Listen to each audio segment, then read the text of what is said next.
పుట్టి చచ్చిపోతుంటారు. ఇవన్నీ చూస్తుంటారు గదా! మరి అలాంటి సంతానాన్ని చక్కగా కాపాడుకోవాలి అంటే ఏమన్నా పూజలు, వ్రతాలు, దోష పరిహారాలు ఏమన్నా ఉంటాయా గురుగారు?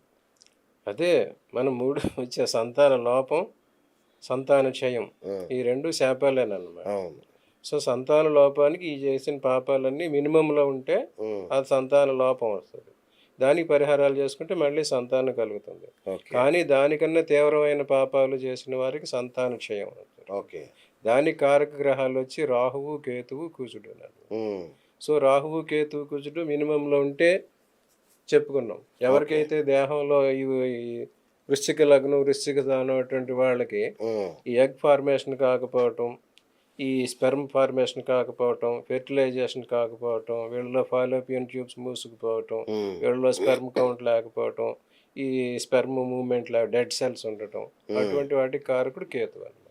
ఓకే. అబార్షన్స్ కారకుడు రాహువు. ఓహ్!